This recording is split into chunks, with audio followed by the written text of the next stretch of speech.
Bem-vindo a mais um vídeo do Projeto Planos em Prática, a nossa série de exercícios de escrita criativa. A gente continua trabalhando na história de número 10, Vozes Abandonadas. Na verdade, a gente está bem perto do desfecho, falta ali um momento ou dois para poder a gente encerrar a história. E como eu falei no vídeo passado, eu quero usar esse episódio e de repente o seguinte para fazer uma faxina na história, para rever algumas coisas que foram escritas, consertar algumas contradições que apareceram conforme a história foi avançando. Eu deixei algumas lacunas para preencher. Então é o momento de fazer isso. Lembrando, claro, que se você não acompanhou desde o início, aqui embaixo da descrição tem um link para o primeiro vídeo. E a partir de agora o nosso trabalho é melhorar a história. Melhorar o que foi escrito até agora. Eu vou marcar aqui o final dessa cena. Não sei se ela vai terminar desse jeito, como eu escrevi na semana passada. Mas a gente tem pelo menos uma lacuna grande para resolver, que é logo antes disso, aqui, ó. A jornada de barco pelas águas do pântano. Eu ainda não sei se eu vou trabalhar no ponto de vista dele ou dela, ou de repente um momento de cada um. E tem outras coisinhas aí pelo texto que são importantes de resolver antes da gente finalizar. Aqui tem uma questão interessante para resolver. Pensou nos monstros e feras que povoavam as histórias contadas pelas. Aí eu tinha ideia de ter uma casta de escravos superior à do nosso protagonista, e eles teriam liberdade para falar e inclusive para ajudar a quebrar a vontade dos escravos inferiores, né? Então, através de superstições, folclores, ameaças de castigo, isso tudo ajudaria a manter os escravos abaixo deles na linha. Então a gente pode começar pesquisando um termo para a gente chamar essas mulheres. Eu pensei em mulheres primeiro pela característica matriarcal, né? E as mulheres naturalmente, principalmente em culturas mais antigas, eram as mais associadas à educação, à formação das crianças, né? Então vamos pesquisar alguns termos aqui. Então, se a gente for partir do princípio de que os escravos nessa sociedade aqui que a gente está retratando são tratados como animais, né? Ao menos os escravos da classe a qual pertence o nosso protagonista, vamos pesquisar um termo relativo a isso. Matilha. De repente alguma coisa relativa ao líder da matilha, alguém que comanda uma matilha.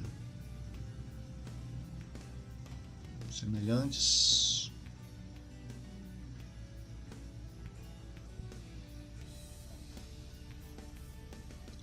Bom, daqui a palavra que tem mais apelo para mim é matula. Vamos ver o que quer dizer. Um termo antigo para mestre de candeeiro. Bom, a gente está em busca de um apelido. E como a gente tem algo associado a mestre de um candeeiro, a gente pode ter algo relativo à portadora da luz. Então os escravos eles ficam em lugares escuros, em porões, né, coisas do tipo, e as matulas chegam com uma luminária, uma lamparina, um candeeiro, né, no caso. Então, por elas estarem sempre portando uma fonte de luz, ou por elas cuidarem da luz, de repente, da manutenção dos candeeiros, elas podem ter sido apelidadas de matulas. Eu acho um termo bom o suficiente. A pesquisa acabou sendo muito menor do que eu estava pensando. Vamos voltar lá então. Pelas matulas. Todas as matulas. Bom, isso aqui já é um item para a gente trabalhar na cena seguinte. Então a gente vai fazer uma listinha aqui. Se a gente pensar que a gente vai ter uma cena pelo ponto de vista dele, né, essa cena vai ter a origem,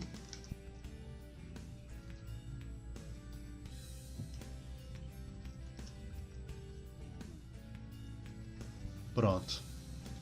Então, durante a jornada dele pelo pântano, ele pode relembrar aí a infância dele, quando que ele ouviu as primeiras lendas a respeito do pântano pelas matulas. E aí nisso a gente aborda a hierarquia entre os escravos.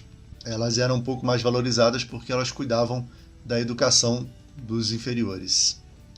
Beleza. E aí a gente pode pensar em fazer aqui, durante a jornada pelas águas do pântano, a visão da Cléria, semiconsciente, né, fantasiando, assim como ela fez durante a cena da carroça do escravagista, né, que em vez do barco ali do escravo, ela está sendo levada num barco místico para um lugar ruim. E isso aí existe em várias mitologias diferentes, né?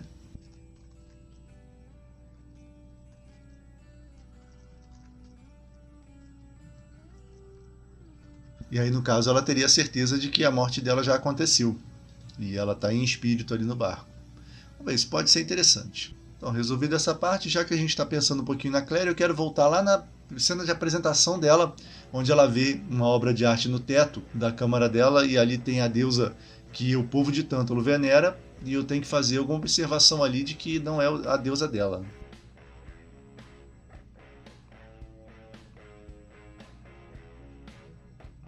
Bom, o trecho é esse aqui. Ergueu o rosto e encontrou o afresco, magistralmente realizado a ponto de proporcionar a perfeita ilusão de que o teto abobadado se abria, dando passagem a um céu de crepúsculo. Nuvens macias flutuavam contra graciosas manchas púrpura e alaranjadas. Abrindo caminho entre elas, uma mão feminina descomunal estendia-se, a partir do infinito. Antes, Cléria via aquele gesto como um aceno, um chamado a seus filhos perdidos no mundo dos homens. Agora, a mão parecia prestes a golpear de maneira implacável qualquer um estúpido o suficiente para se colocar abaixo dela. Então aqui, no momento que eu escrevi isso, eu dei a entender de que essa deusa era a deusa dela também, porque eu ainda não tinha tido a ideia de fazer com que ela tivesse aquela visão ao ver o escravagista. Então gerou meio que uma contradição na história. Então tem várias maneiras de resolver isso aqui. A mais trabalhosa seria trocar toda essa representação por uma representação do deus que ela enxerga mais para frente, ou eu posso fazer uma menção de que ela acolheu essa deusa, e isso inclusive torna a traição ao povo dela ainda mais grave, e que depois ela passou a ver a deusa não tão amistosa assim. Né? E eu estou bem mais inclinado a fazer essa segunda opção. Vamos experimentar alguma coisa nesse sentido aqui e a gente vê como é que fica.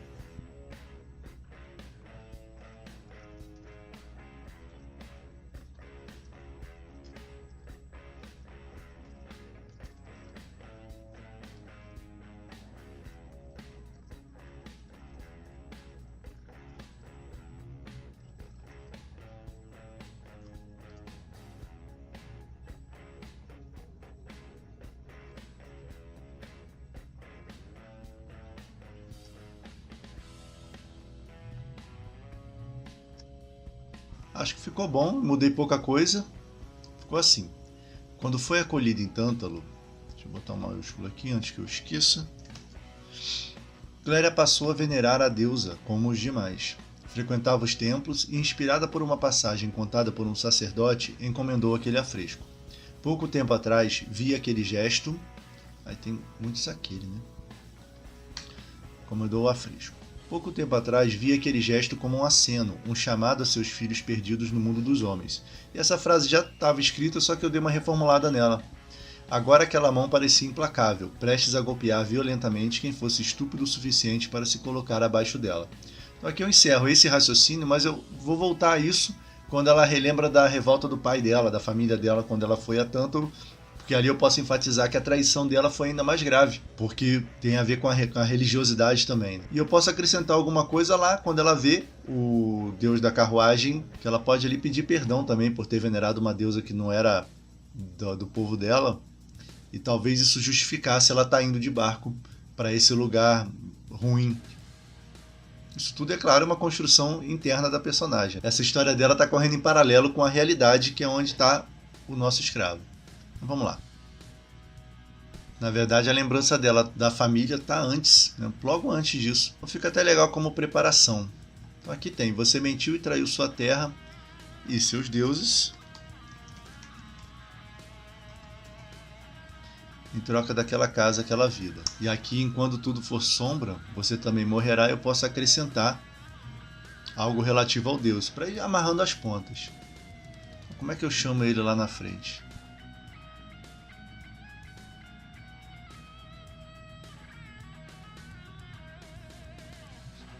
Como diz aqui, seria ela conduzida pelo próprio Deus iluminado até o mundo dos justos?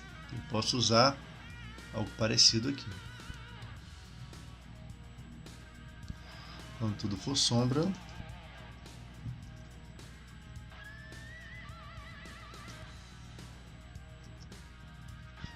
for sombra, Dastia não iluminará seu caminho até a terra dos justos, e você também morrerá. Então isso é meio que uma preparação para o que vai acontecer mais para frente, e assim o leitor vai ter a ideia, quando estiver passando pela história, de que tudo já foi planejado desde o início. Então é essa sensação que o autor tem que passar, mesmo que ele esteja escrevendo sem ter as ideias na ordem com que elas vão aparecer na história, o leitor tem que pensar que tudo foi premeditado, que tudo foi planejado. Então essa é uma das maneiras de fazer esse truque acontecer. A gente avança com a história até um certo ponto, no caso eu fui até o limite para fazer o desfecho, para construir o desfecho da história, e aí na hora que a gente volta, a gente vai amarrando as pontas soltas, desfazendo as contradições, fortalecendo onde é preciso para poder a coisa fazer mais sentido, sobressair mais aos olhos de quem for ler a história, e isso ajuda a mágica a acontecer. Então, resolvendo isso, a gente agora vai cuidar do escravo. Tem um momento lá no início, na apresentação dele, quando ele está saindo do esconderijo, e ali eu quero enfatizar que ele é um cara egoísta, um cara que está só preocupado com o lado dele, nesse ponto da história. Isso vai justificar a motivação dele para ele ter pego a Clélia com ele para levar, né? E a ideia que eu tinha rascunhada na cabeça no episódio passado era escrever alguma coisa aqui no sentido dele estar expulsando algum escravo mais fraco do esconderijo, ou então ele está brigando por alguma comida, e ele pode até perder essa disputa, e por isso que ele tem que sair procurando mais comida. Isso tudo é para fortalecer no leitor a primeira impressão aqui do personagem. Então é aqui. Naquele terceiro dia, um escravo sem nome escorregou para fora de sua toca, olhou ao redor e sacudiu a poeira do corpo como um roedor. Então esse começo está muito parado, né? Não tem tanto impacto assim. Então a gente tem um breve parágrafo de introdução, e aqui a gente pode ter um momento em que ele deixa a toca dele, mas de uma maneira que tenha mais apelo. Vamos trabalhar nisso agora.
Bom, escrevi uma sequência até grandinha. Só ficou faltando definir o nome para esse escravo. Eu sei que ele só aparece nessa cena inicial, mas é importante que ele tenha um nome, porque eu arrumei um jeito de gerar um contraste entre ele e o nosso protagonista, que é inferior na hierarquia, então eu já sinalizo isso logo de cara. Isso vai ajudar até nesse sentido também. Não precisa ser nada extremamente criativo, é uma coisa curtinha mesmo, só para poder fazer a diferença entre eles. Então deixa eu ver aqui. Deixa eu começar com uma palavra rato, porque ali eles se comportaram como roedores. Eu até apaguei, sacudiu a poeira como um roedor, para poder fazer alguma menção a isso sem soar repetitivo, né? Então eu deixei uma menção a ser roedor, a ser um rato, para nomear esse novo personagem. Então vamos ver alguma coisa relativa a rato aqui. Roedores, tem esse termo aqui. Vamos ver.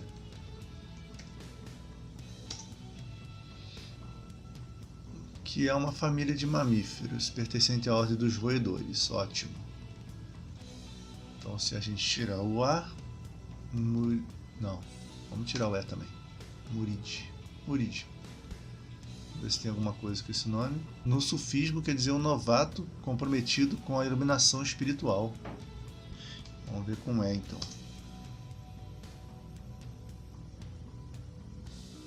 Se a gente tirar aqui Murd. Uma gíria, né? Em inglês. Vou ficar com Murd. É curtinho, interessante o suficiente. Não precisa ser nada muito significativo, não. Tá ótimo. Entra aqui. Aqui. E aqui. Tem mais.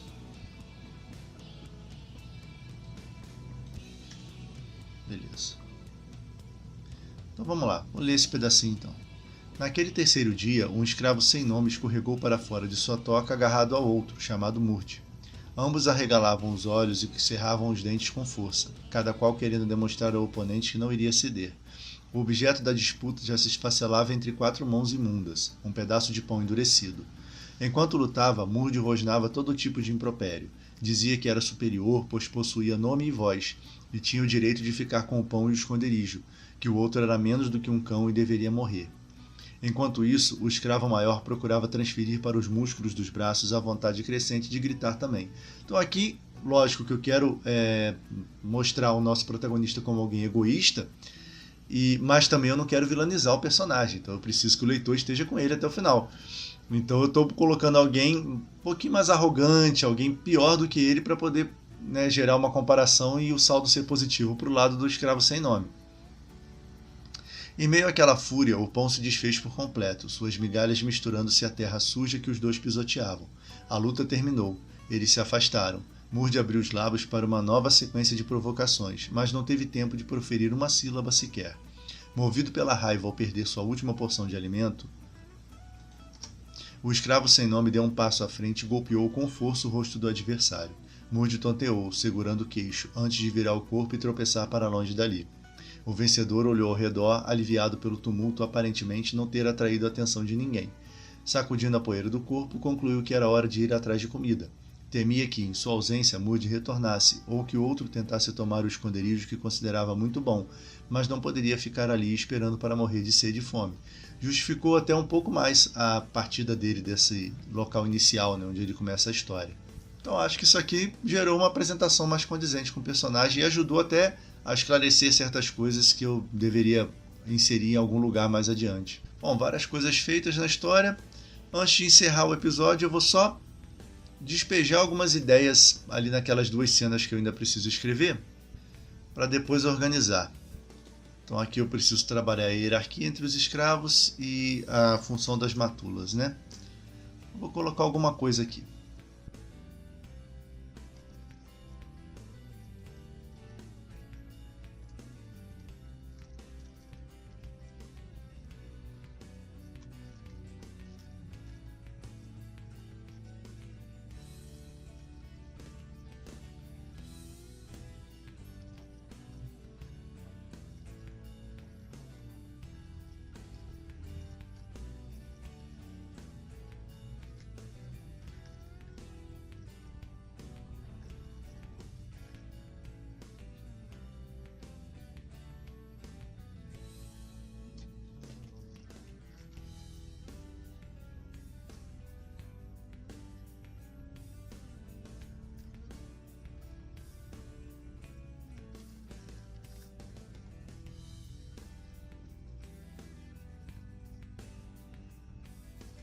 Bom, então isso aqui é o que eu tenho no momento na cabeça. Então, como eu faço algumas vezes, eu só joguei aqui algumas afirmações, alguns trechos, e depois eu trabalho em cima disso para poder construir a cena, né? Então, o que eu tenho por enquanto?